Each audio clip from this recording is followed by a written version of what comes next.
right, cool. We're live. Welcome everybody in the chat.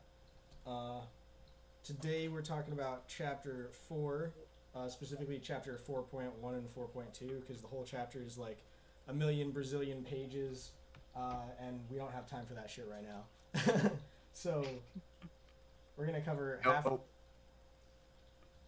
Yeah, so we're gonna cover about half of the chapter, which has plenty of information. Chapter 4.1 is the rise of white labor and the proletarianization of white folks in the U.S., and then the popular appeal of genocide. What's going on, Brianna's library? I'm gonna do a really terrible job of trying to summarize these two sections of the chapter because I don't actually have an outline. But before I do that, everybody introduce yourselves, starting with Alki. Who are you and what are you about? Hi, I'm Alki. Um, Basically, a basic summary is I do labor history on YouTube, um, with the goal of trying to cover more than just, white people, covering all forms of labor from, I have actually a video coming out in a couple of weeks, and I'm going to talk a little bit about, railroads and, like, the type of labor that was on railroads. But, basically, my dream is to cover labor history, and cover as much history as I can and possible. Another thing that I like to do as well, hopefully I'm gonna get started with soon, is doing some stuff with some books. But there'll be some more on that a little bit later. But yeah, that's basically what I do online. Dope. All right, Skylar, who are you and what are you about? I'm Skylar Sabo. She, her pronouns. I like to make anarcho-communist videos on YouTube, and I like to Twitch stream. Uh, I'm reading this book because I want to learn about settler colonialism, and I want to hopefully see the decolonization of the U.S. empire. Dope, dope. That would be nice. The decolonization of the U.S. empire. Surplus, who are you and what are you about? Hey y'all, I'm Surplus Cornbread. I am a Twitter personality. I will classify myself as that. That's totally not uh, egotistical and exaggeration. Uh, Cat owner and lover of uh, sort of Marxist class takes like this. So I'm super excited to get into this once again. Dope, dope. All right. So that's everybody for right now, but we're gonna have Camazotz and probably Joey as well joining us a little bit later. In any case, I'm really sorry for how sloppy this is about to be, but I'm gonna do my best to try and sum up chapters 4.1 and 4.2. So Don't worry, we're judging you. I mean, I'm judging myself at the same time. Like, this wouldn't be the first time that something has gone terribly on stream. In any case, chapter 4.1 is about the rise of white labor. So, jumping off from chapter 3, basically 3.2 was called Slavery versus Settlerism, and Sakai was kind of going over the contradictions within the slave system. When you have a whole lot of people all in one place, and a lot of them are slaves, because the rate of population growth of slaves in some places was higher than that of Euro-American settlers, and because slaves were in a position where they wanted to, free themselves, there was a whole lot of like uprisings that happened in the urban centers in the north, leading to progressively like state after state making slavery of black folks illegal. And to make up for that, the lost profit, because you can't, like, if you're not enslaving people but you need employees, then you have to pay somebody. That makes your profits go down. So you got to look for who else to exploit. The answer in the early 1800s turned out to be mostly Irish and Eastern European settlers. And J. Sakai says, settler America got the reinforcements it needed to advance the empire from the great European immigration of the 19th century. Between 1830 and 1860, some 4.5 million Europeans arrived to help the settler beachhead on the eastern shore push outward. So because we had the American Revolution, now like the Euro-Americans can push further west legally, or I mean semi-legally. I guess they can justify it in their heads pushing west, displacing and murdering lots of innocent people. And eventually the population of immigrants from Ireland and Germany and Eastern Europe grows so big that it's like larger than the actual Euro-American population in 1800. Hello, Mango. Everybody say hi to Mango. If you're in chat, say hi to Mango. Hey, Mango. How you doing, Mango? What's up, Mango? All right. So this kind of gets into the current state of class. Like, what is the state of class in Euro-American society? Before this point, it was kind of fluid in that, in the very, very beginning, like, if you got to America, you were given land by a charter. And, you would probably go to whichever state gave you the most land. And at this point, as it appears, because of, like, the very large amounts of people, and the amount of specialization it takes to do any particular, like, advanced career, the new white workforce, according to J. Sakai, for the first time had little prospect of advancing beyond wage slavery, which people were already looking down on.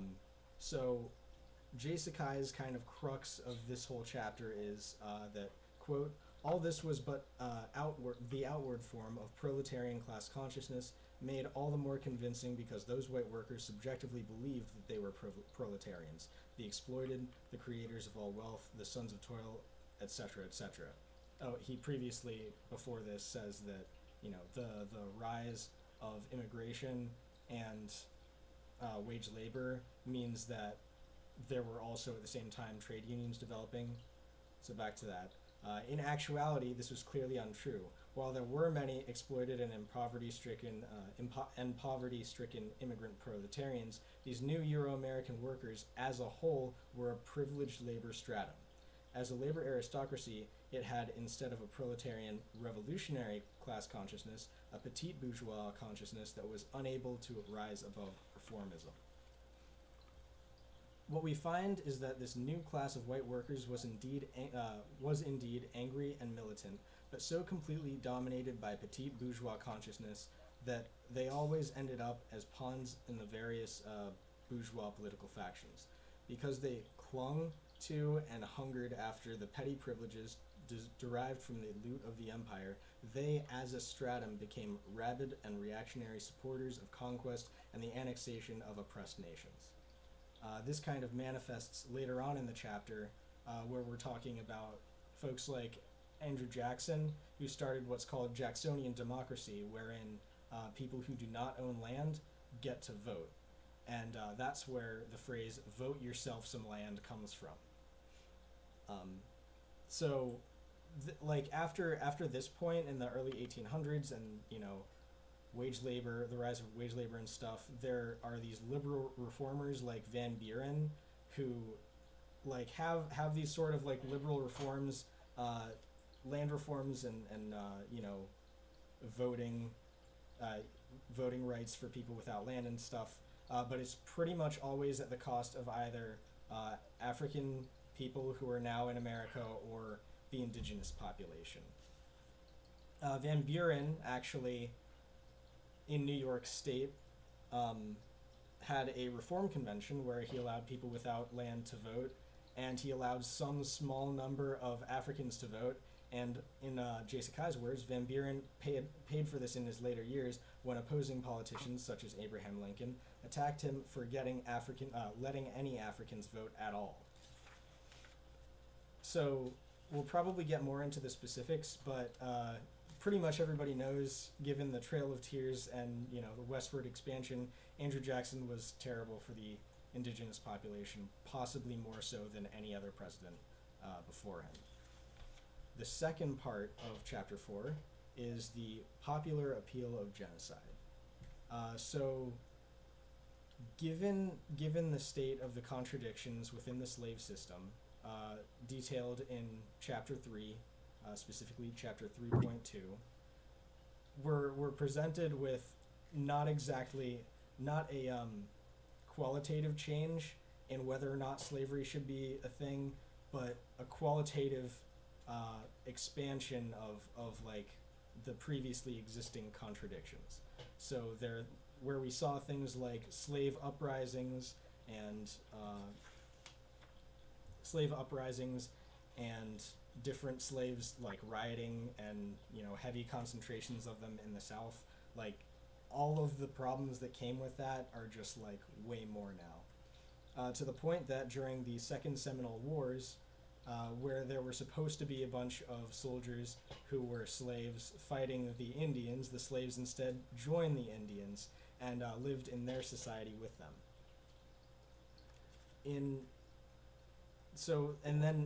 Like as a result of like slaves like running and getting away or having riots and stuff, the white folks had to terrorize black people in response, and the three most common goals were, in J. Sakai's words, to reverse some local advance in African organizations, education, or employment, to destroy the local abolitionist movement, or to reduce the African population. In almost every case, the mobs representing both the local ruling class and the popular settler opinion were successful. And even the abolitionist movements at this time, in J. Sakai's words, all tendencies of the abolitionists contained not only those who defended the human rights of Africans, but also those who publicly or privately agreed that Africans must go. For example, Reverend Theodore Parker says, "The strong replaces the weak. Thus the white man kills out the red man and the black man. When slavery is abolished, the African population will decline in the United States and die out of the South, as well as out of Northampton and Lexington."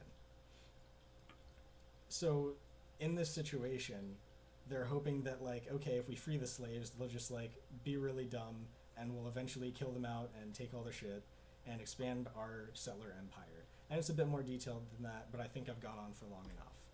So with that said, let's have a discussion about Chapter 4. Oh, also Joey's here. Hey, Joey. Hello. Had my mic muted, sorry. No, you're good. Do you want to introduce yourself before we move on? Sure. Buncha, everyone. My name is Joey. Come from a community in the Andes, Suspi House. I'm an organizer for indigenous people throughout. I tend to focus on South American communities. However, I'm currently living in Miami, so I organize a lot with the Seminoles and Miccosukees.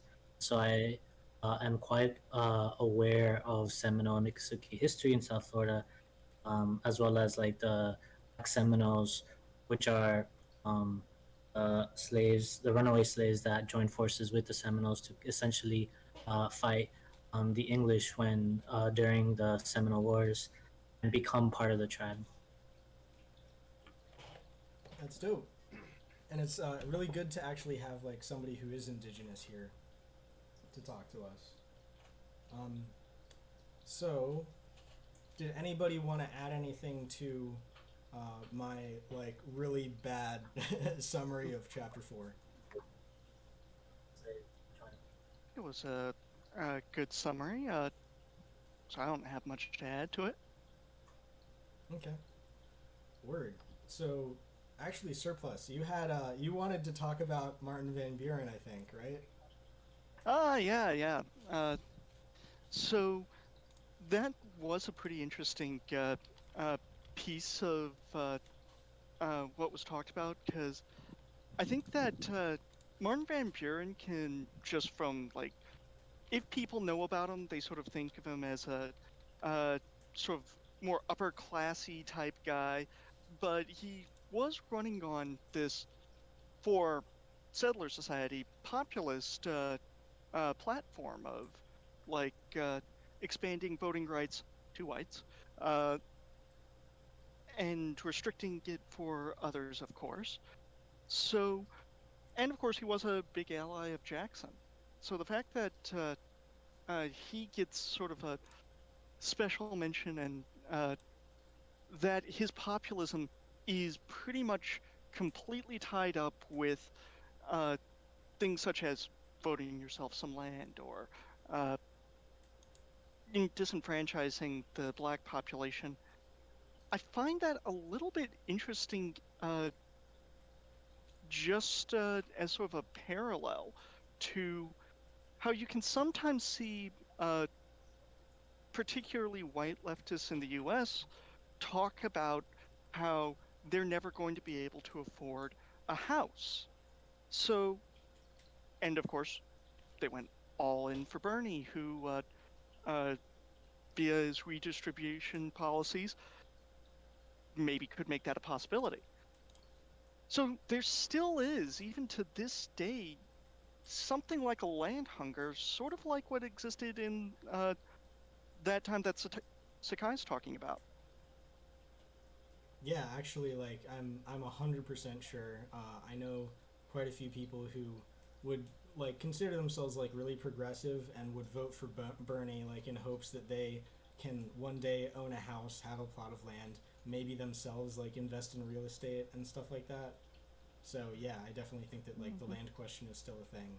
And just so everybody's clear on this, in this stream, land is not a commodity.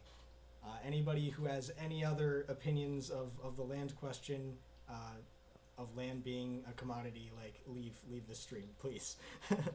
Please kindly go and fuck yourself.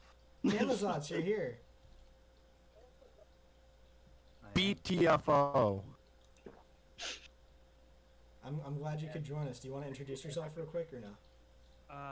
Sure, I'll do it really quick. Sorry, I my toaster actually blue screened, so I couldn't. I had to wait for all that nonsense. Damn, your toaster. Shit's My crazy. shitty Darn. my I'm sorry. shitty laptop. Yeah, no.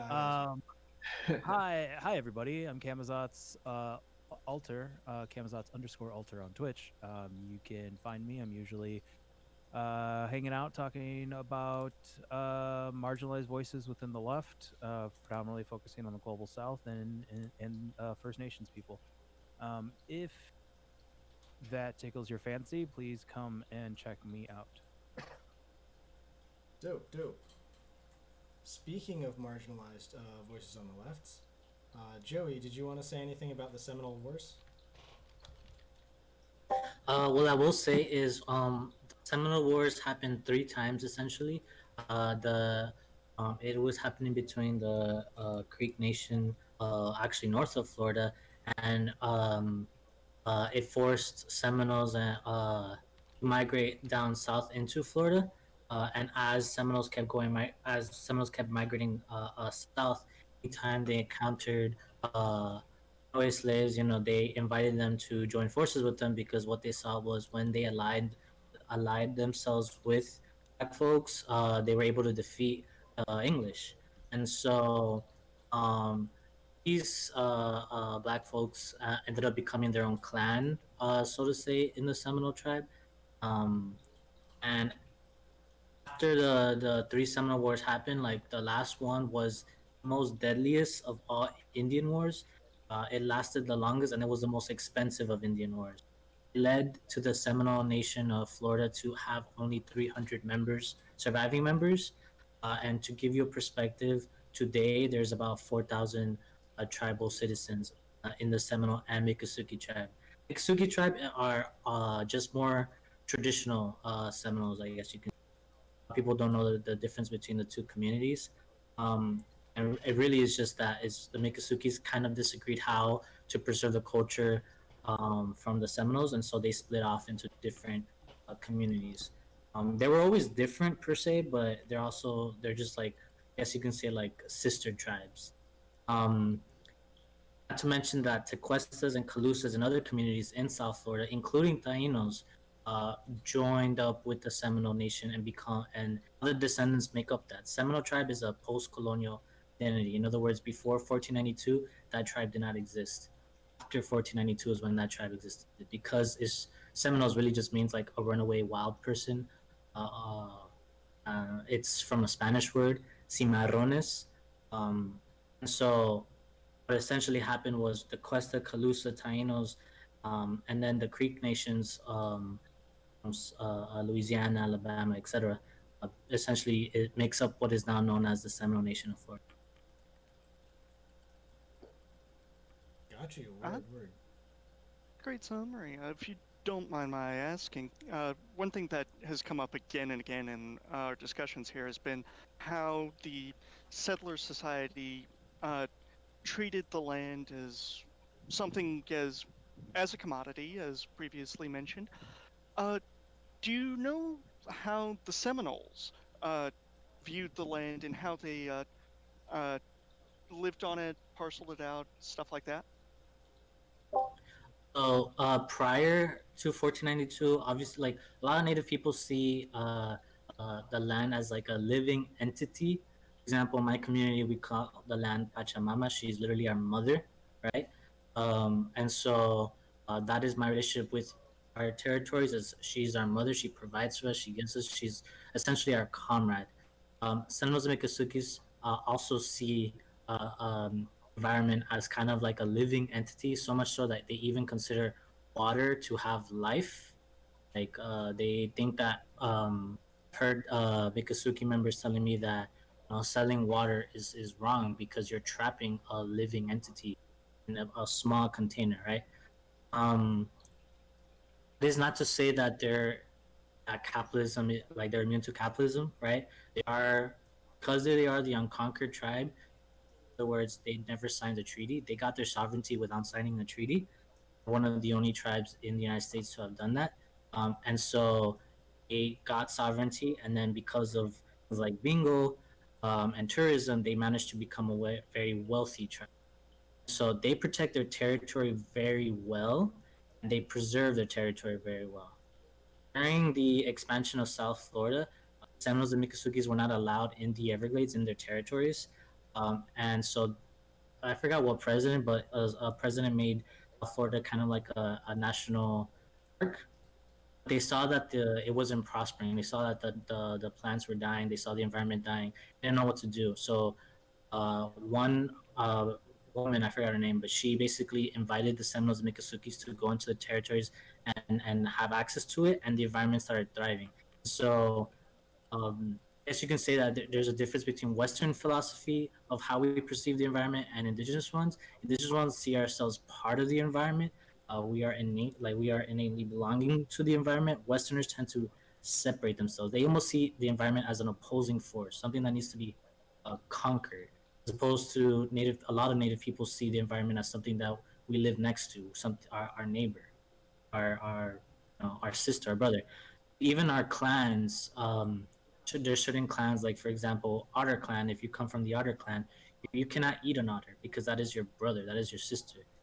Even though it's a different species, they quite literally see, depending on your clan, different animals or different plants as literally being of the same blood.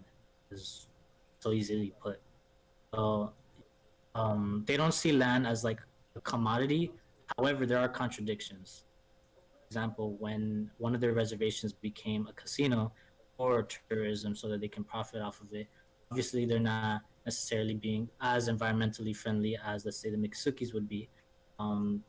They just, they have to survive somehow. That's the argument that I hear. Yeah. Would you That would be consider like fascinating. your relationship with the environment to be more like permaculture, like as opposed to agriculture? Oh, you would have to define those two terms. Like, what do you mean? Well, agriculture is more like what Monsanto is. Is like like it's basically like you like sell for profit. What permaculture is like basically. It sounds like what you described. So like it's essentially like you build a relationship with the environment, so that way you essentially like you nourish it, and you essentially like I definitely see. I definitely basically think it's the latter. Essentially, like there's something that we been taught is to kind of like, I guess you can see this in cartoons where you see like cartoon people speak to the plants so that they can grow. Um, it's something that Native people do a lot of times. Is they ask permission for plants. They say you'll hear it's kind of silly, but you'll hear me like bump into a tree and I'll be like, oh sorry, excuse me, as if that tree had from a Western perspective, like autonomy, right? However, I've been raised to believe that trees are living entity, not like living as in just as plants, but like actual like have autonomy. They have a mind. They have so we'll often ask permission to say, hey, we want to use you, to make a medicine, for example. Please allow us. Even in the beginning of recently, the day of the Chacana, it was in the Andes, the beginning day of the harvest. And so what we would do is we will climb up specific mountains depending on your community, and we will burn certain plants as an offering to Mother Earth to say thank you for last year's harvest. Please bless us another year, harvest. 'Cause again, our identities revolve around our ancestral homelands. So our relationship with the land is the most important, and that is why, like till this day, countries with the most native people, Brazil, Peru, Bolivia, Colombia, Ecuador, Guatemala, places like these countries, where native populations exceed here compared to here in the United States, have the most protection laws, where Mother Earth literally has rights to be autonomous. Okay? And that's because native people, our philosophies teach that, is that Mother Earth is, again, someone who needs to have rights. Even First Nations in Canada, where I saw this Indigenous woman say that you cannot be a feminist if you continue to rape the land. That is something that I feel like Native people in the Americas are taught, and even Native people I notice are just more ecological in their communities. Like Europeans are like this, Africans, Asians. Like I think Native people is not just the Americas. A lot of people think that, but notice Europeans who are Sami, for example. I don't know if they're considered European. Native people that are like blonde or whatever, have a connection to Mother Earth as well. So I always push people to just reconnect, because we think I was taught by a Native person that white people are the youngest race. They're a baby. That's why they're very entitled. They cry. They don't know. They don't know what struggle is, and I think it's because they don't have a connection to Mother Earth. They're still learning. So it's up to us to kind of teach them to reconnect with Earth so that they can protect it. I don't know if that makes Yeah. sense.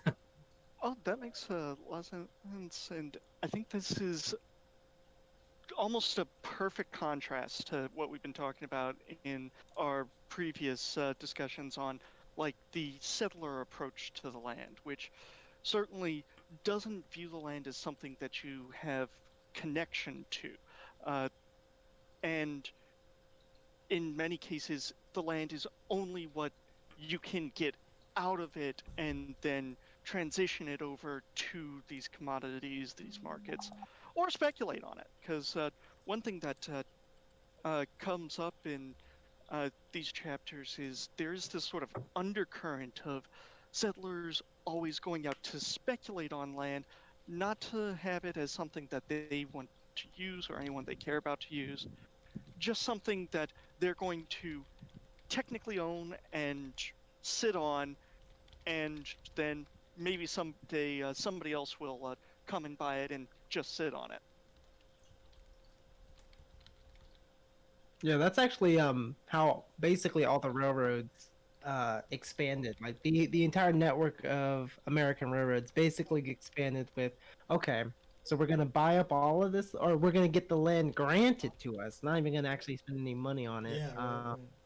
And then we're going to expand into these territories, and because we're adding value to the land, we can sell it and we'll make massive amounts of money. And that's how basically what they did. They made massive amounts of money just basically speculating on land.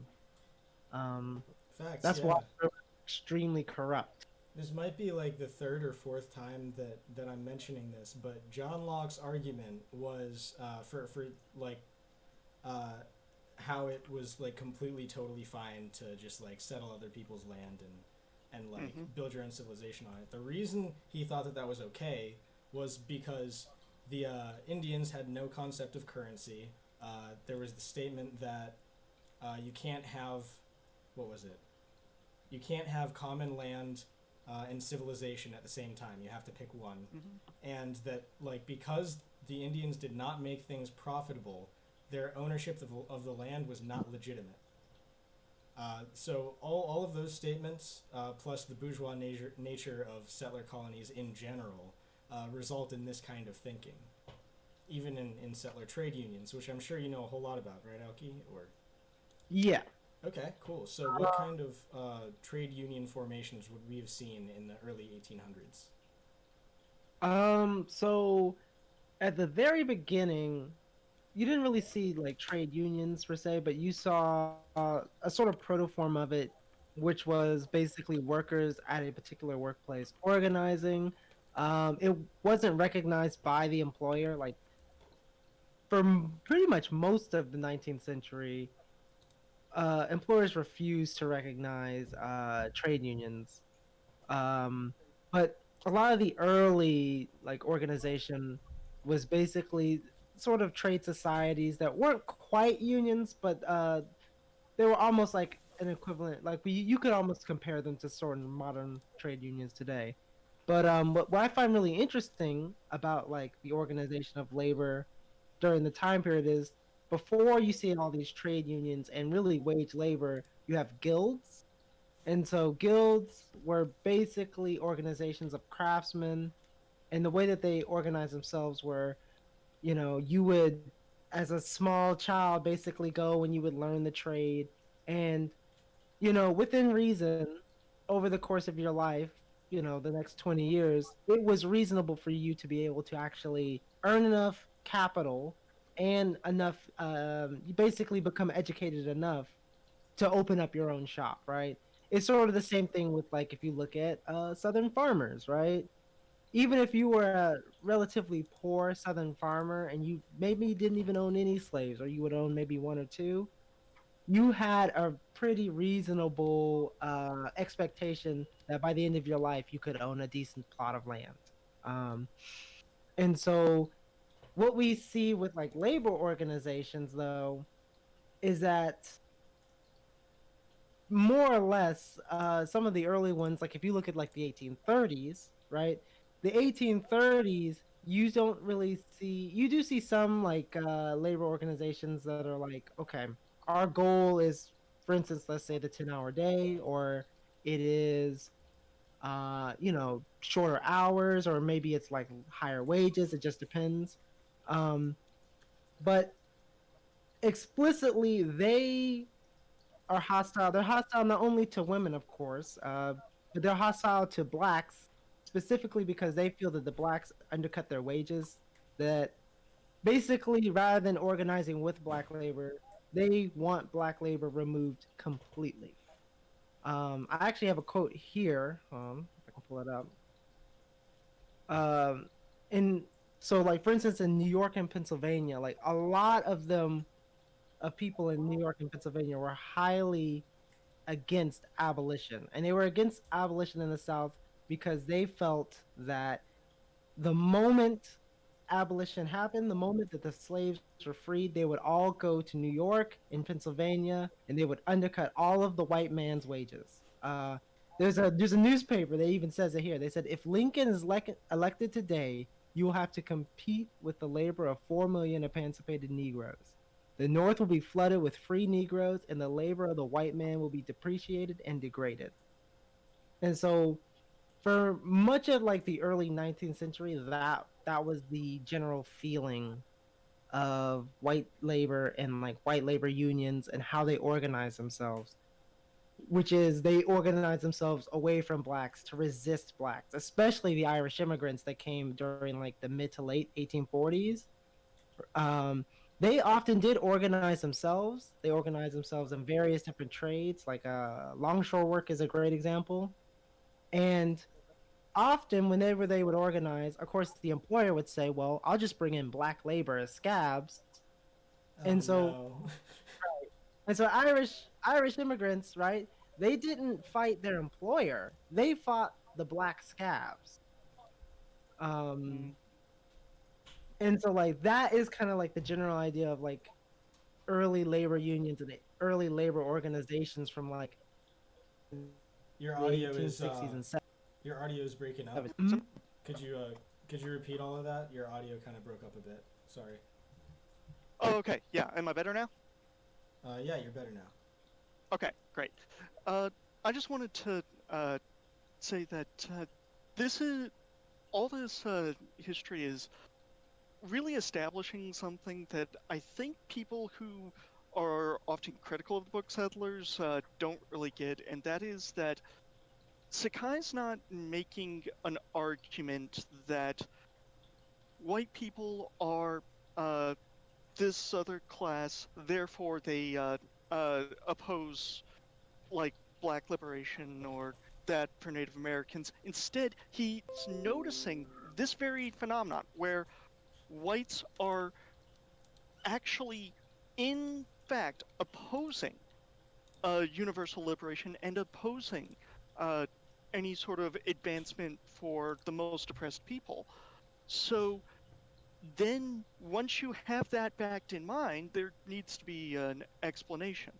And I think this sort of gets as to why like some folks get so anti-settlers is that they've got it backwards. They think that Sakai's trying to explain away any sort of white radicalism. Well, no, he's trying to note that white radicalism has been very much lacking.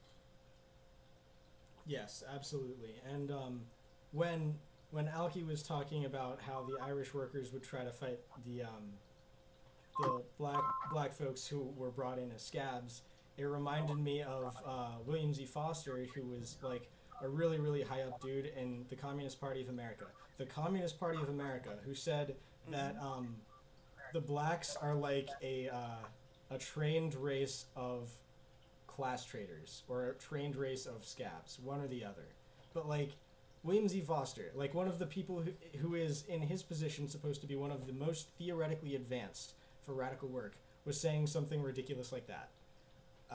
Which harkens all the way back to the early 1800s sort of lineage of blaming the lower down colonized proletariat to, move up in the world, in the bourgeois world. Really sucks. Camazotz, Skylar, neither of you guys have said much. Do you wanna bring the conversation in a different direction? Did you want to comment on anything we were saying? No, I mean we're kind of. Actually, yes. Oh, okay, go ahead. I actually did. Did you want to say something, Camazotz? No. Okay.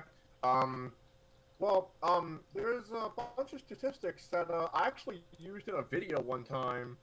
That came from Jay Sakai's book. That it was really compelling from chapter 4. Because it shows how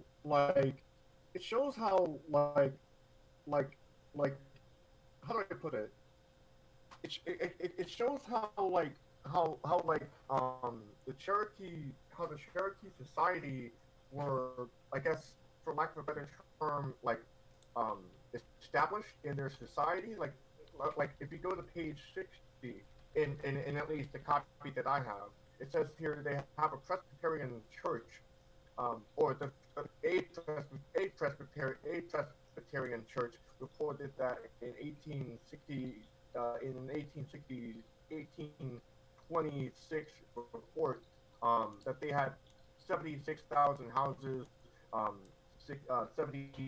762 looms, 1488. Excuse me for that term. It's okay. I thought it was funny too. Yeah, 10 sawmills, 31 grain mills, 62 blacksmith shops, 18 schools, 70,000 heads of livestock, a weekly newspaper in their own language, and a number of libraries of thousands of really good books, and a Cherokee national government with two head legislatures in the Supreme Court. And the fact of the matter is that when the settlers even went as far as to might like to commit genocide and to spearhead the population in of the Cherokee and move them west of the Mississippi River, you know, that they literally took all of that land and commodified it, and you know they it's like all of that was gone. All of that was literally just gone afterwards, and it's just like for what, it's like for what reason? So it's just that's just something that I thought about, when reading this book. Yeah. Sorry, go ahead. Yeah, something I want to highlight is that when we talk about the five civilized tribes, the Seminoles, Cherokees, etc., white folks often use this excuse that, well, these people were primitive, these people were backwards, and so them dying was gonna happen regardless. But when we look at the five civilized tribes, there was this essay that I read. I don't remember the title of the essay, but there was a quote in it that said the five civilized tribes did everything that the white man wanted. They developed European-style governments. They replicated capitalism. They even adopted like slavery. Those were the five tribes that adopted slavery um, from other tribes in the Americas, and yet they still walked. They still walked in the Trail of Tears. What is to say that even though they adopted quote unquote white people ways, white people still killed them, still committed genocide on them, regardless of the fact. At the end of the day, it wasn't about just converting them into capitalists. It wasn't just about turning them into more Western. At the end of the day, they were considered inferior human beings, and therefore they must die.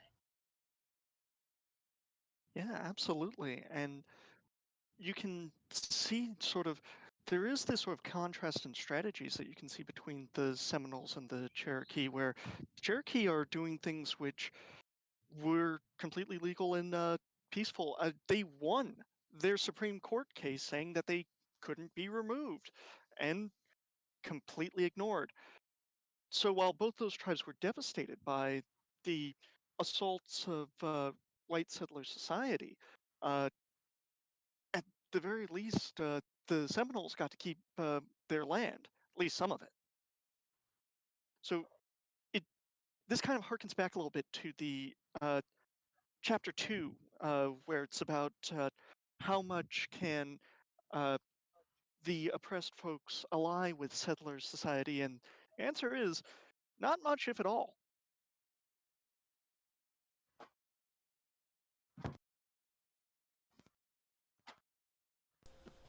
Yeah, absolutely. Because the settlers will only make alliances with either black folks or the indigenous folks when it benefits them. You eventually run into a situation where they've kind of ran out of things that they can benefit from on the tracts of land that they already have. So the only thing that they could really benefit from is getting new land, right? And in getting new land, they have to displace the people who are already there. So even if there are Supreme Court cases that say, oh well, technically they have the right to that land, Jackson will subvert. People like Jackson will subvert those sorts of things by passing, say the Removal Act, which removes and totally relocates people who are already there. So, America, especially the early presidents, are not famous for keeping their treaties or being honest in any way. Obviously. Sorry for the dogs barking. Oh, it's no problem. Okay. All dogs are good dogs. The revolution won't be quiet. Unless they're cops, and then Good boy. Good boy. and even then, it's rough. It's rough going. Drug dogs, class traders. I don't know. It gets complicated. True. but yeah, I don't know. Did we get to the? Sorry, I came in late. I'm not sure where we are in discussing the chapter. Did we get to the part about the like importing the Chinese for slave labor and No, not that like, far. okay. We're not there, but I mean, if No, we're not. 4.3. yeah, we're talking about chapter 4.1 and 4.2 right now. But if you want to get into that like a little bit later, we can definitely start talking about that. Oh, my bad. Are you splitting it up into two different or like 4.1, 4.2, and then? And then the next rest? time we're gonna finish off the chapter. Yeah. Okay, all right. No big deal. You're good. My fault. Yeah, it's just a really long Yeah, chapter. it's a big chapter. Yeah, I need to finish reading it anyway. No big deal. I did, however, want to talk about Jacksonian democracy because this is kind of like the start of the Democratic Party's like really big run. So does anybody want to? Yeah, that was a big deal in the chapter.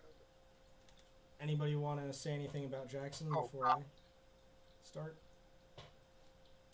Andrew Jackson. Andrew Is that Jackson, this? yeah. Yeah. This son of a bitch.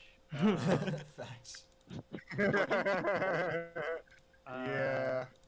Yeah, I would say that like Andrew Jackson Andrew Jackson was on par with Hitler, you know, in my opinion, Yep. in regards to his hatred for anyone not a settler or colonial or a colonized settler or colonizer. I mean, he went his entire fucking life. Literally, like, honestly, like, I really think that when he was in the fucking womb, like, he was just frothing, like, about fucking brown people. Like, but basically, he spent literally from the time that he was out up until the time he was in his fucking grave trying to make sure that the United States government exterminated as many natives and as many freed slaves as possible. Like, that is really what he wanted. And he almost accomplished it, like, to be quite honest. But yeah, like, it's like there is like a lot of there are a lot of people that like acknowledge, like, yeah, Old Hickory was a jackass and probably like one of the but it's just like, no, you don't understand. Like, I feel like, because like there's that whole like there's that like apologia for American presidents, or I should say United States presidents, you know what I'm saying, where it's just kind of like, you kind of like look at like, oh, that was in the past, and it gets glossed over. Like, what did you guys already talk about Andrew Jackson, or are we going No, this is kind of the first mention of it. I think we Okay. talked about land reform, but no, you go off. Okay, yeah. So like basically like the way that this is another area where Sakai like it's like, okay, you heard the whitewashed version of history. This is literally the level of depravity that this piece of shit fucking went through.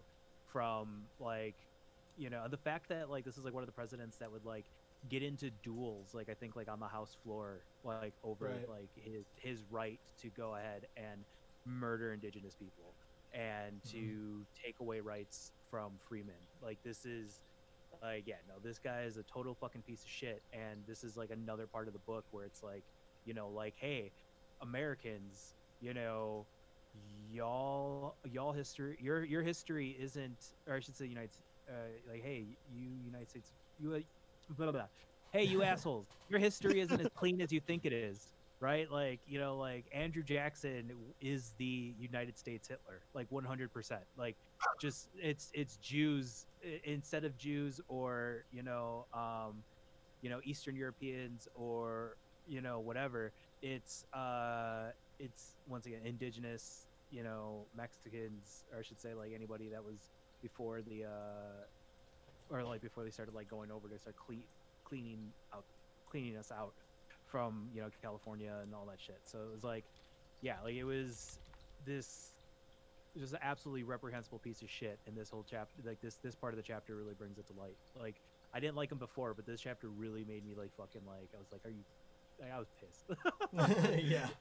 Like, I We didn't can know tell. like how bad it fucking was. Like, And I don't think he even had space to fully talk about everything that Jackson does. Like he talked about the Seminole Wars and about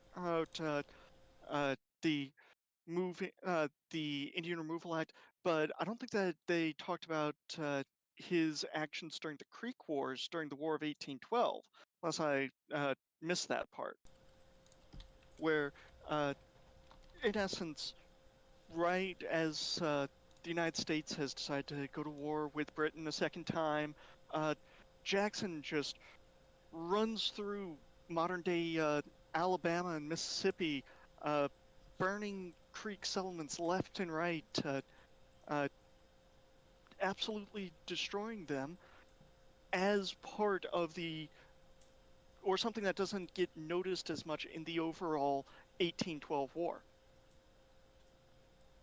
Yeah, there's a whole one sentence about the Creek War in this chapter. I'm sure that Jay Sakai could go off about Jackson like specifically, but yeah, absolutely. You'd have to write a book. Yeah, you'd have Say, to. I would honestly say that like for this particular section, like I should say content warning because like the the the way Jackson like articulates what he wants to see done, or like like how he brags about what he used to do when he used to go out and do these things, like he doesn't mince words, and neither does Sakai. So like Mm-hmm. you know Yeah, yeah. There's a section. There's a section in this book that sounds like outright fascism. Like I don't know if you consider it like outright fascism, but like the way that Jay Sakai describes like Jackson's like just a description of like Jackson like like it's just perfect. Like I'll read it to you. It said Jackson was the historic founder of today's Democratic Party, not only in organization but in wielding together the electoral coalition of Southern planters and Northern ethnic workers. He was the president to claim that he was born in a log cabin in lowly circumstances. This quote redneck unquote posture enhanced by his bloody military adventures was popular with the mass of small slave owners in in his native South and with northern workers as well. Detailed voting studies confirmed that both in 1828 and in 1832 elections, Jackson received an overwhelming majority of the votes, with immigrant Irish and German workers of the North. White working White working men joined his Democratic Party as a new crusade for for equality among settlers. In the New York mayoral election of 1834, white workers, white laborers marched in groups to the polls singing, quote, and these are the lyrics right here, and it says, mechanics, cartmen, laborers must form a close connection and show the rich aristocrats their power at this election. Yankee Doodle, smoke 'em out. Proud the banking faction. No, none such as Hartford Feds opposed the poor and Jackson. So literally that was Jackson was like some Donald Trump person basically. He was literally like a Donald Trump of like back then, essentially. Like was like Donald Trump and Hitler of like back then, mixed in a bag of blood. yeah, kinda like if Donald Trump had the fucking balls to challenge people to duels. I mean, at least there's a chance he did. Which I mean, I would love to fucking see. Like, okay, like if there's one thing that I would love to see brought back is duels in government. Like, can we get that back again, where they could? Just in Yeah. government, though. Just in government, though. Like Right. that's it. Just only like if you're gonna be a senator, like you're like a senate's right. Senate's when they Yeah, where they have yeah, where they have the Yeah. filibuster, right? Like yeah, that's yeah. yeah. Okay. So your option is either to filibuster or challenge who you're arguing to a duel. Like those are your options. Like if we can go back to that, I'll be right back. I gotta go. I gotta go get something really quick. I think the uh, Donald Trump analogy is definitely a very pertinent one, but I'm also reminded of some groups which uh, ostensibly talk about being on the left.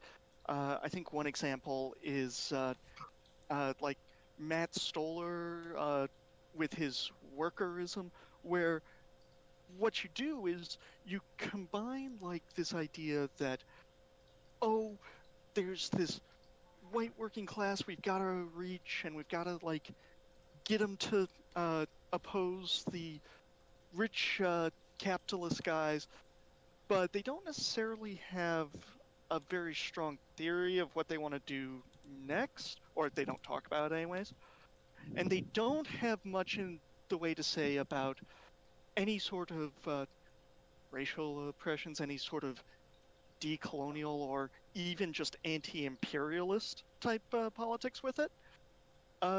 And that's definitely a trend that you can find in left-wing circles in the modern U.S. Yeah, for sure, for sure. I mean, like, in a lot of, I mean, you guys are making like comparisons, or some of us are making comparisons to like Donald Trump or something, but like among settlers, Andrew Jackson is like on the left. He is in favor of like a more egalitarian formation of the United States. I mean, it's just equality among settlers, and settlers' version of equality is, you know, the equal splitting up of the domination of the colonized proletariat. Like factually, that is the logical output. This is why I'm so careful when I dabble in leftist spaces. I like to be the person that's like tries to meet people in the middle, tries to be like, okay, communist, you're an anarchist, you're uh, a Maoist, you're a XYZ. I'm like, okay, cool. Where do we align? So I can help you and you can help me. We can both grow politically, show solidarity, etc. However, there are leftists that I've met who are just racist, who are flat out colonizers, who don't care about Native people, who quite frankly see Native people as a pest to a new world communist society that they want to create. Because you see movements where capitalists take advantage of tribal discourse to destabilize the country. So a lot of leftists, no, I don't want to say a lot, but some leftists that I've met, I've seen Native people as just quite frankly in the way to a communist society. And this is where I perceive not all leftists as my allies. I perceive all leftists as my relatives, etc. Just because I do meet leftists who are just, if it was up to them, they would just kill all Native people. Yeah, that's a real trend that definitely exists, uh, and it can come back to some of this uh, ideology of making everything for commodities and that sort of thing, insofar as that you have people whose primary concern, and really only concern, is growth for the economy. Even people who call themselves communists and all of that uh, can be so wrapped up in their concern for the economy that they do like view any sort of way of living or way of thinking even that doesn't fully that doesn't just center everything on GDP growth as this backwards thing to oppose. And yeah, some of those guys are pretty nuts. Yeah, there are also some leftists, and this kind of is out of the scope of this book, but there's some leftists I know that, you know, suppose there was a communist revolution like tomorrow. in order to like meet the requirement to be like carbon neutral or carbon negative or whatever, like not everybody is gonna be able to like consume the way that they do. So like maybe things like private car ownership would have to be restricted, or maybe there would have to be like a tax on meat or something. Like there are a whole lot of leftists who believe that things will just be like completely the same as they are right now, except for like unions are like stronger or something, or like everybody gets to vote on a bunch of shit. Like I don't foresee that being the case if we actually want to live in a egalitarian, ecologically sound society. And it's those same leftists who want to like call themselves communists without themselves having to change internally, who are also least friendly to the colonized proletariat, specifically indigenous folks and black folks, I think. By the way, I'm back and absolutely agree with you. I think I like the fact that we're going over this book now. I really wish we had done it we would started a little bit earlier, so that it would time up perfectly with like the getting more towards the like. I feel like it would be timed better with the situation that's going on now with like Bosch or like whatever, you know what I'm saying? Because it's like this whole like just not necessarily, because I know this doesn't really have a definition for like, or this doesn't really explain like nationalism directly, but it definitely helps somebody like put a different frame of reference within their mind when they realize how much of someone's culture is separated from them and how that alienates an entire people, even from themselves, to where you can't trust that the people who have been oppressing you for centuries are ever going to have your best interest at heart, even and then like especially in relation to like land back question, when like Joey brought up before, where it was like even the people who adopted the settler mindset and settler principles were treated and murdered just the fucking same. It didn't fucking matter.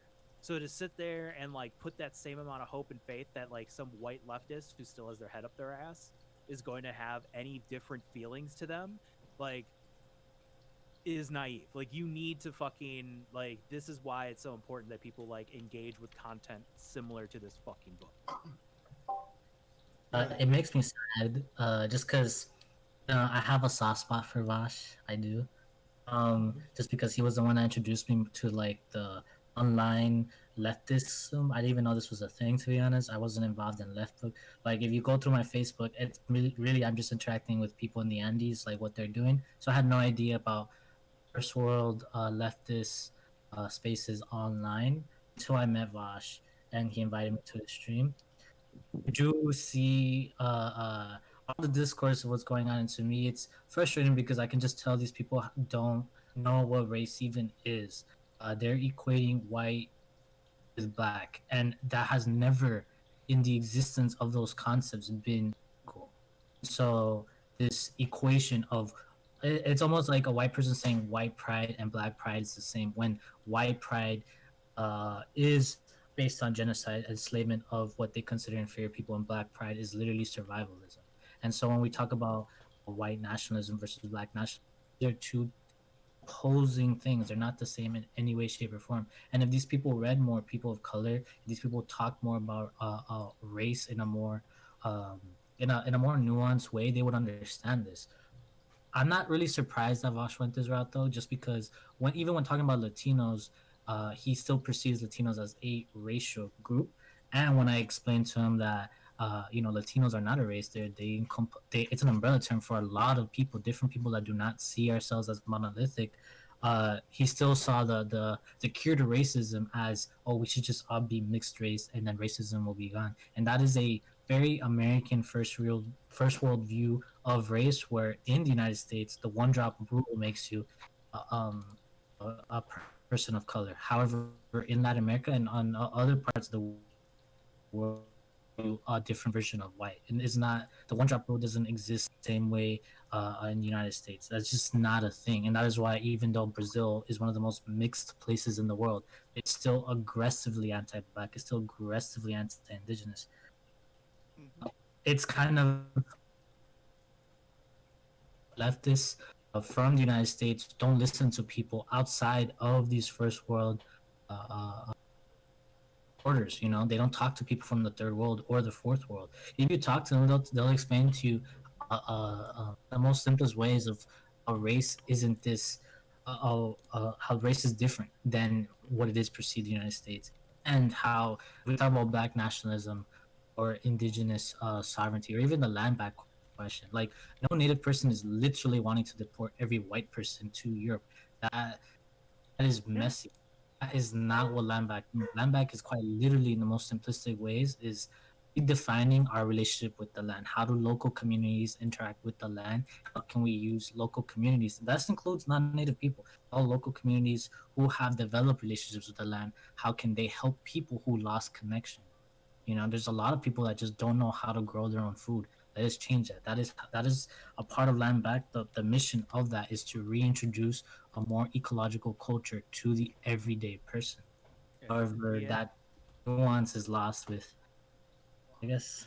First world leftist. Yeah, it's this is one of the reasons. This is another reason why like I'm really kind of pissed that I've let Unidos slide away because that for a lot of people like that was like a small touchstone for them to get to. So I would like to be able to start doing that again. But anyways, there was a famous like northern native activist who had said something along the lines of, you know, white people, you are still like you're still guests. Like this isn't you're still guests in our home, you know. And the it, and the other, I can't remember the whole quote off the top of my head, but like the way that I perceive it as, you know, this idea of like all colonizer descendants, like we are guests here, like don't fuck it, like we're guests in this house and we just completely tore it the fuck up. Like this is whatever. It's not necessarily like, okay, like, you know, get the fuck out of the house. It's like, okay, can you help me fix it? You know what I'm saying? Can we share this house now? Like, can we be roommates? Like that sort of thing. Like it's like the mindset that people that first world leftists have is it's like this like clear well, you can work with us or you're not with us, and you know we need to have like this complete we have to create this like 100% monolith of, you know, equality where like nobody, we're like there's no borders and like, you know, there's no this, and like if we just merge everybody into a shade of gray, then that's peak that's peak, you know, humanity right there. It is just like, no, that's not that you're oversimplifying things to a point that's very dangerous. um because you're promoting the extermination of, and you're adding legitimacy to the extermination of people finding identities within themselves and reestablishing their culture, and, you know, touching base with the place that they live in. Word. We got sort of a question from the chat from Brianna's library. I was highlighting earlier the J. Sakai quote, which I have mentioned a few times on this channel. It should be clear that the backwardness of white labor is not a matter of racism or of mistaken ideas or of being tricked by the capitalist, all idealistic instead of materialist formations. Rather, it is a class question and a national question. So I highlighted that because it was very topical to both what Camazotz and Joey were saying, but you know, it can be kind of difficult to understand if you think of racism as like an outgrowth of your class position or something like that. And I know Surplus Cornbread, you summed this up better than I did. So what does that quote mean to you? Well, I would. So it's especially important because there's both the class and the national, and that if you want to put it in Sorry, crude you terms, cut out. basically the. Oh, You sorry. cut out. So you said it's about the class and the national question, right? Yes. Yeah. Both of those are being mentioned here very specifically and for a reason. And particularly a simple way to think about this is uh, the white settler could always get a better deal off of the white uh, capitalists than they could by working with oppressed people. So, like, oh, well, we can, if I unite with these black workers, we can get a fairer wage and like better hours and that sort of thing. But if I go with the capitalist, I can eventually go get my own farm. I don't have to work for anybody. I get to be bourgeois at that point. And so having that outlet has always redirected on a material level these white folks to uh, a alignment with the oppressors of black and brown folks. And this still exists today. And there's even like some degrees of historical precedence. I think in this chapter, Sakai makes an offhand reference to America being like uh, having some similarities with the Greeks and maybe Athens and Sparta. But there's a little bit even more to that. Of course, Athens famous for being like a democracy, though only a democracy if you were uh, a citizen and you were not a slave and you were male. And Athenian democracy had aspects of like a strong social safety net for their citizens. The Athenian Empire provided didn't tax their citizens. They provided their citizens with a stipend out of the treasury. Stuff that wasn't going to build warships went to citizens. But this only made them more hated by the people that they were colonizing. And so, like, this Athenian citizenry was more extractive than, say, the Spartans were. For the most part, like, we're not getting into Greek history too much here, just on broad strokes, but that their democratic form for citizens just enhanced that even more. So you can see this very clearly with Jackson.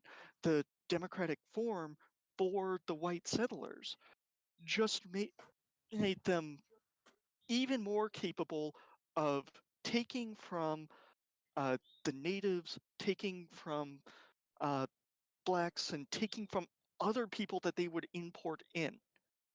And this is what helped form uh, the white American nation, a shared project of just everybody, all the white folks, getting to exploit the hell out of everybody who wasn't white.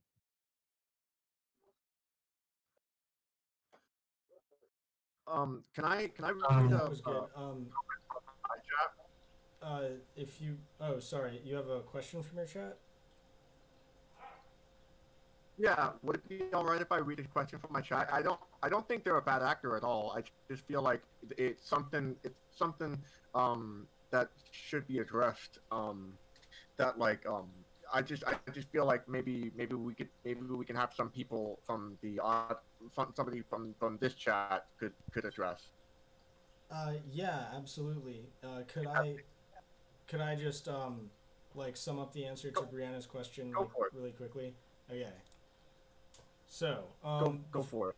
like I'm just gonna like say a thing real quick and then you can go for it. So, in Franz Fanon's Wretched of the Earth, he has a very similar statement to what Jay Sakai is saying over here in his book. So, in Wretched of the Earth, Franz Fanon says, in the colonies, the economic substructure is also a superstructure.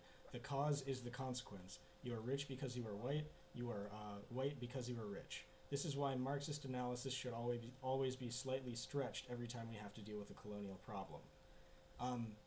That said, white people came to America to get more shit. They came specifically because they wanted to get more shit. Getting more shit threatens the lives of indigenous people. getting more shit for white people threatened the lives of like black people. There has never been a situation in American history where settlers getting more shit has directly threatened the lives of white people on the basis of their being white. Because of that, and because of things like the because of that, and because of what's like the changes in and the economic realities of discrimination in the United States, things like redlining and segregation were strictly political, but they were also economic. Like the base is a superstructure in that situation. Black people are and indigenous people are excluded from capitalism as a system on the basis of their race, and so they represent a different kind of class. So even white people on the left can make their leftism about just getting more shit rather than any kind of statements about worker autonomy and or national liberation. It can just be a leftism that is about getting more shit, if that makes any sense. Whereas a black or indigenous leftist cannot have a left-wing ideology that makes sense based on just getting more shit. There has to be national liberation involved. So that is what he means by racism and mistaken ideas and being tricked by the capitalists are all idealistic, like, sort of formations. They are ideas that come out of the materialistic formation because white people have to justify to themselves why they are in favor of opening up America right now.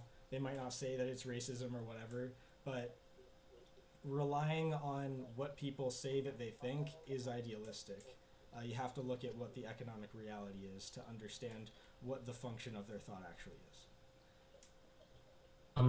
Sorry, that was a little longer than it was intended to be. Now someone else wanted to bring up something, but I just want to check real quick. Someone in the comment section talked about the framing of settlers as guests. I just want to say that this is something that Native people. This is how a lot of Native people talk. It frustrates me sometimes because it is kind of like the hippie stereotype. But a lot of my elders do refer to white people as guests, like that, just because anytime we frame white people as like pilgrims or settlers or whatever, they're gonna get mad. So for respectability politics, we refer to them as guests on our homeland, as people who want to kumbaya with us, etc. Like there are general elders who speak like that out of survival, or they just want to move forward and they think that being angry at white folks is a waste of time. So it's just how a lot of Native people.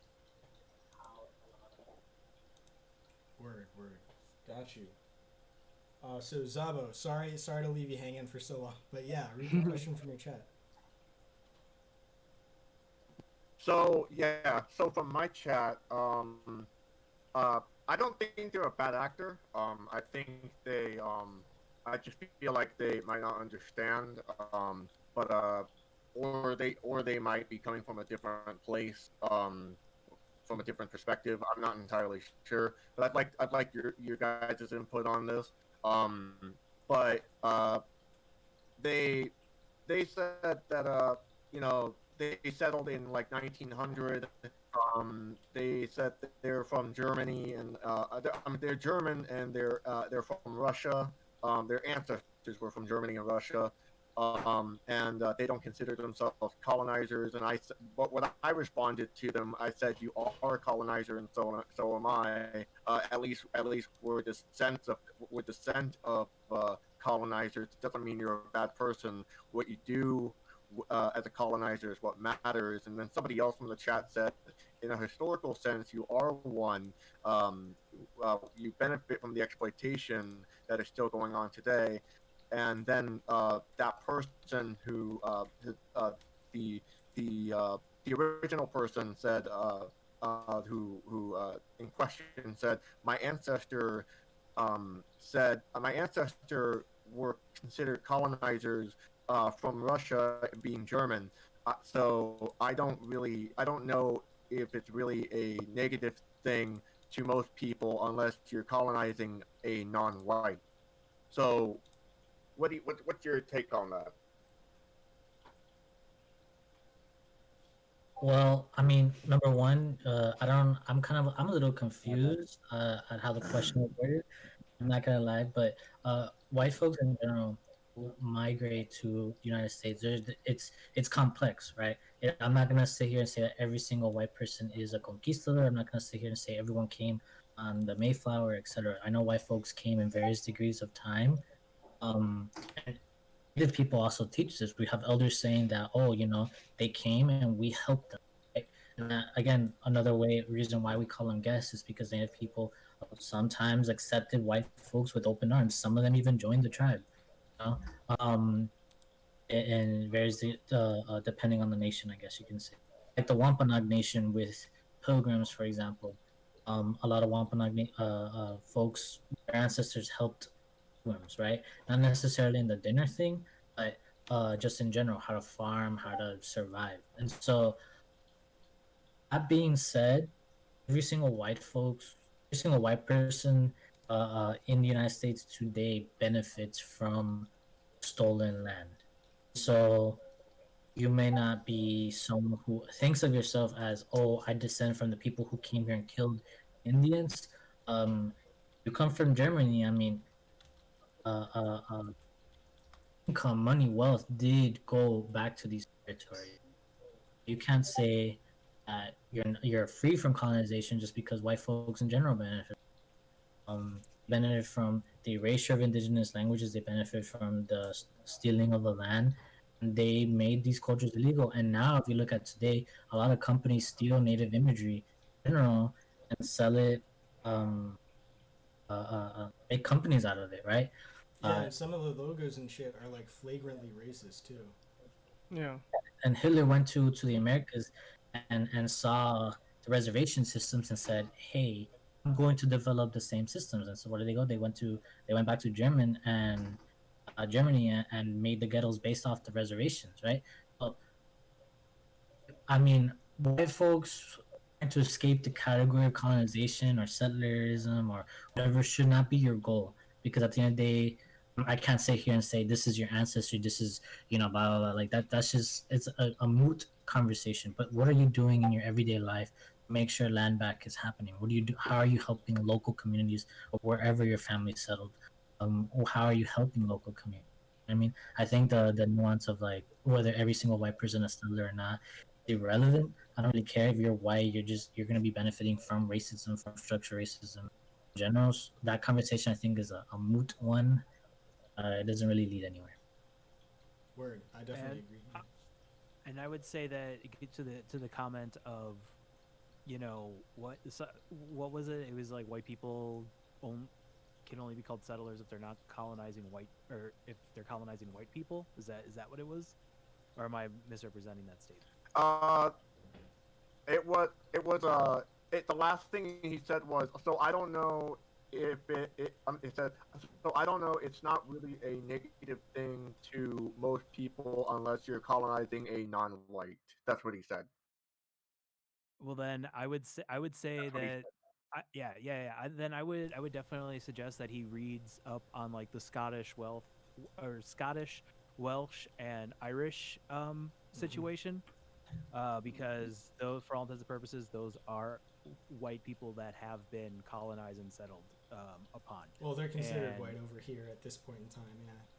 Yeah, exactly. At this point in time, but I mean, but that's my point. Like to them is to touch base on that, because once again, this race idea is like if we stick to this shit in with this framework in mind, nothing will ever be reconciled.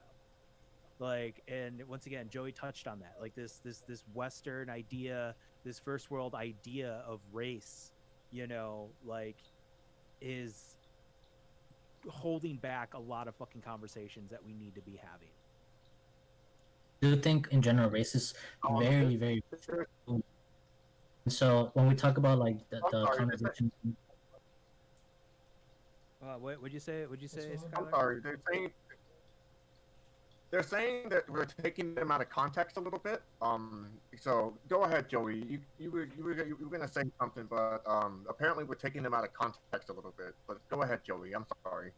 I mean, I very much think we are just because I'm not reading what this person is saying, so I can't really again, I can't get their exact word. I don't know where they're coming from. I don't even know like the history. And however, I do understand where they're coming from in terms of like how they feel that genocides or colonization that happened to white folks um, isn't seen as bad. But I disagree with that. You know, Native people, when Irish people, quote unquote, they weren't white in the time, but when they were being colonized, um, even during the something like the potato famine, if people sent resources because we saw that as an injustice.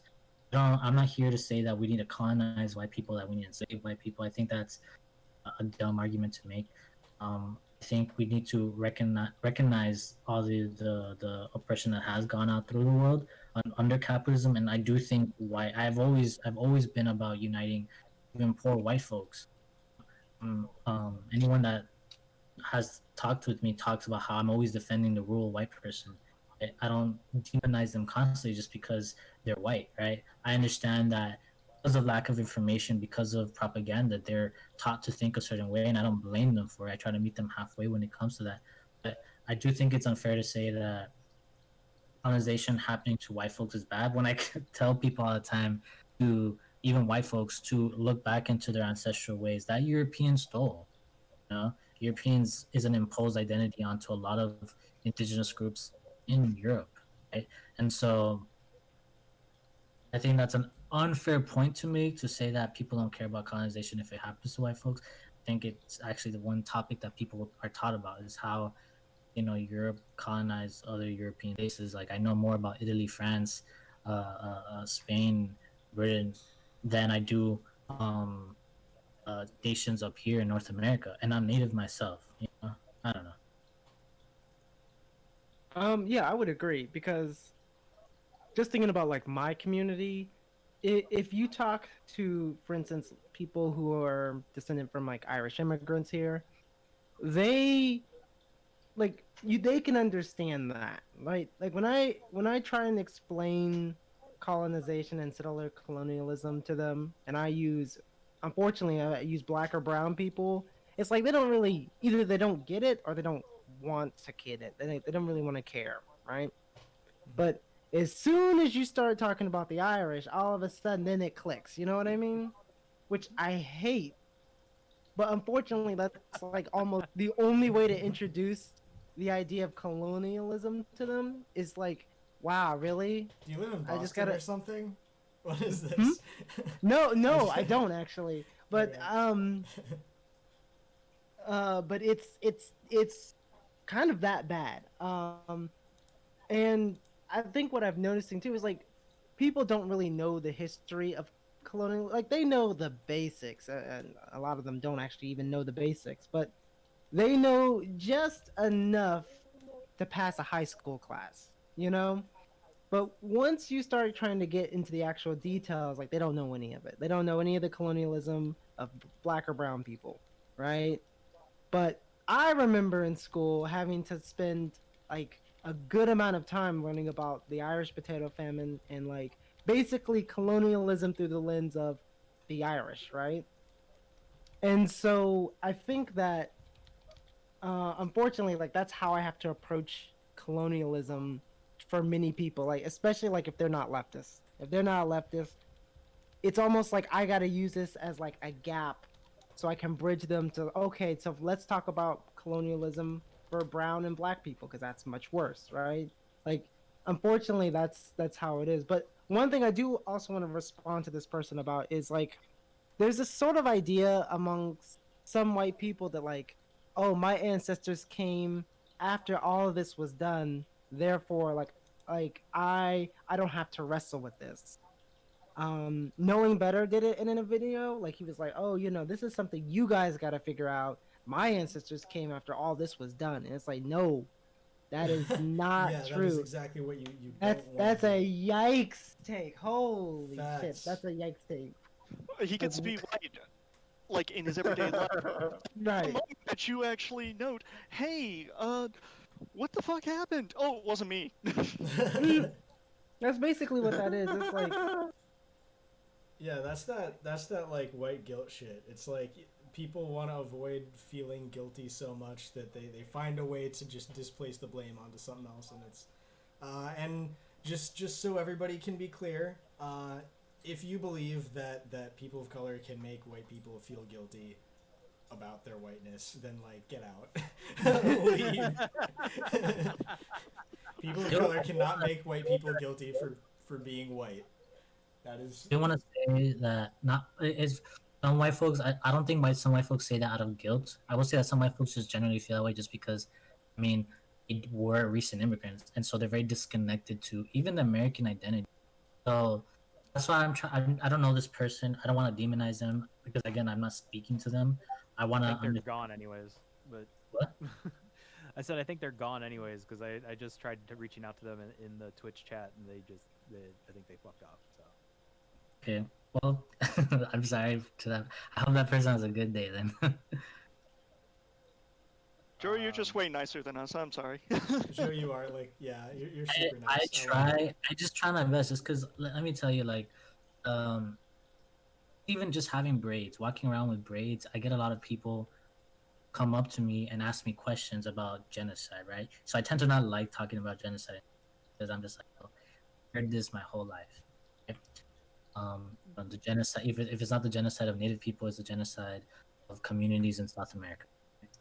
I'm just tired of it because Native people are prospering, are living, breathing communities who have a culture, who's surviving, who, despite it all, just are trying to have normal lives. And so when white folks talk to us, I see them with good, and I always try to think that they have good intentions of wanting to learn. So I could respond in two ways. I can get mad that they're asking me about casinos. I could get mad that they're hearing about my hair, or I can be like, you know what? Let me understand that you're not trying to offend me. You're not trying to be rude. You're just curious about a group of people that you believe to have been gone. And ever since I changed that train of thought to that, I've gotten more positive responses. Where before I used to just look at my folks when they would talk to me and I'd walk away. I just did not want to deal with it. Got you. I have to head out. I have to head out, y'all. I got some things I have to do before I do my own stream. Word. But I look forward to you. But I will definitely be here for 3 and 4 next week. Okay, dope. But anyways, yeah. Sorry, y'all. Sorry to dip. No, it's all good. No Happy to problem. have you for any period of time you can come through, and I'll see you next week. Bye, Camazotz. Be sexy. Oh, See you, no, wait. Zats. Love you all. Take it easy. Yeah. Word. I like them anyway. Nice. Word. So I think we've gone to a whole bunch of different things, but just I guess one point I want to say is that beyond getting to a point of like denial of like a white person's complicity in the overall system, or a place of sort of performative guilt, because I think performative guilt can certainly happen. Mm-hmm. What where I sort of come to is this thing that is just being able to recognize that, yep, this is a truth. White folks have been engaged in acts of genocide in this part of the world, and in many ways continue to do so. And this has been a benefit. Then it becomes a case of just going. You can sit with the thought, you can accept that it's real, and then just keep on going, just keep on moving on. There's no need to get defensive about it. Being defensive isn't going to change what benefits you've received or not. but it can potentially paralyze you from any sort of positive growth. And yeah, just take those sort of semi-meditative practices of being able to sit with the uncomfortable thought and then accept it and go on. Word. Sorry, kids. That's where I'm at. Word. Yeah, I think, you know, with people who are willing to learn, it's good to be patient. And I didn't mean to say that people who do feel guilty about being white or have like some kind of performative guilt or something, like they should feel bad, or they should feel bad for feeling guilty. Like that. Occasionally What we I'm should. saying is like guilt doesn't help anybody. What helps people is settlers becoming class traders against the illegitimate settler state. That's what's helpful, not so much any kind of, you know. I respond white guilt or so negatively to white guilt. It is so annoying. Like because it just gets on you. Like as people of color, a lot of times I don't know who else here is a person. When we encounter people who have white guilt, it's almost as if they want us to resolve it for them, Mhm. and I don't have time for that, right? I don't have time to absorb every single, especially because when people look at me, first thing they think about is native genocide, and so I will get people saying, "Oh my God, I'm so sorry for what we've done," just while I'm buying a toilet paper to wipe my ass. I mean, it's like, oh, okay, now you've othered me. I'm just trying to buy toilet paper to wipe my ass. Thank you for that. You know? So you know, I've had even friends, right? Like one of our good friends who I consider a comrade. Like I first met him, and he was just like, you know, I would take a bullet for you, like. We just need to protect Native people. And no, I'm so sorry. And I had to tell him to chill because it was getting to me. Like I was like, your white guilt is getting to me. It's affecting me negatively because I'm not here to absolve you of the sins you may have or may not have done. I don't know your ancestors. Like again, I don't blame all white folks for colonization or things like that. Just because I'm aware that not every single white person is a descendant of someone who literally enslaved or etc. But they do benefit from it. However, instead of feeling guilty, be okay with being whatever culture you come from, whether it's Italian, French, etc. Be okay with that, and understand that you benefit from a certain privilege. Then help us, because at the end of the day, the goal is to dismantle whiteness. It's whiteness as a construct is oppressive. We're trying to dismantle it.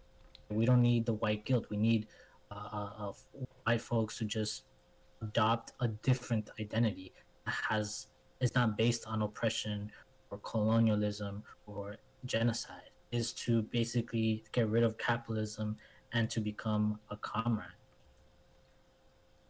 Facts. Here. Yeah. We need to abolish whiteness as a whole. Period. Yeah, and we ought to remember here that race is not literally a thing. Scientifically, it's total bullshit.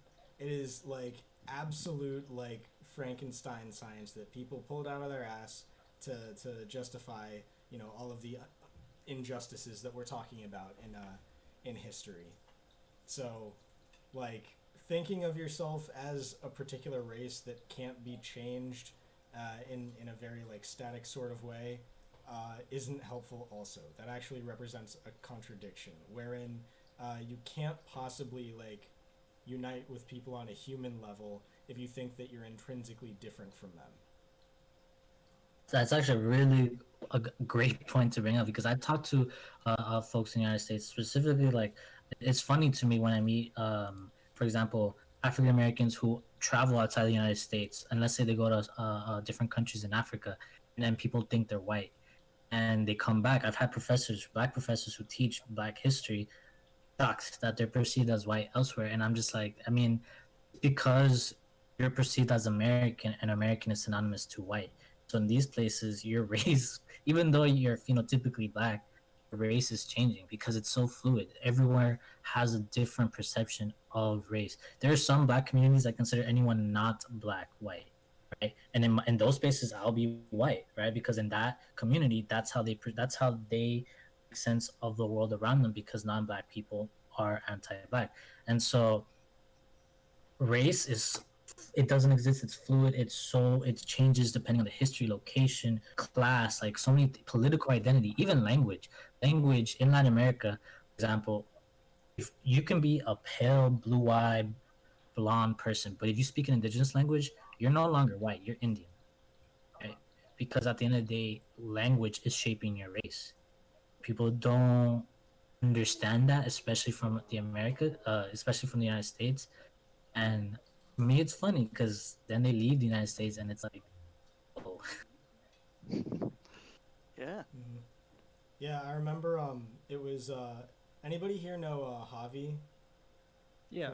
Yeah, Can yeah. I always scared us? Yeah, he was telling me, and I think maybe it was Camazotz, how like, and he's a Spaniard, so he looks like somebody from the Iberian Peninsula.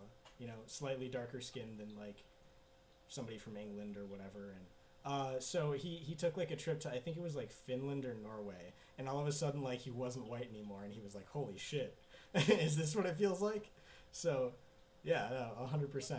Like race is like a historically contingent thing that changes based on all kinds of factors that nobody's in control of, and all of that just shows that people just made it up as they went along. You know, made up reasons for injustice as they went along, like an extended work of fiction or something. However, I do think that we're getting close to the time that we probably want to close up. So does anybody have any final thoughts? Or like any last thing that we want to talk about, or questions from the audience? I'm ready to wrap up if anyone else wants to have any final thoughts. I have kind of one thing, and this quote has stuck out to me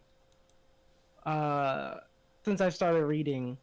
And every time, like, I basically have it sort of like stickied on my desktop.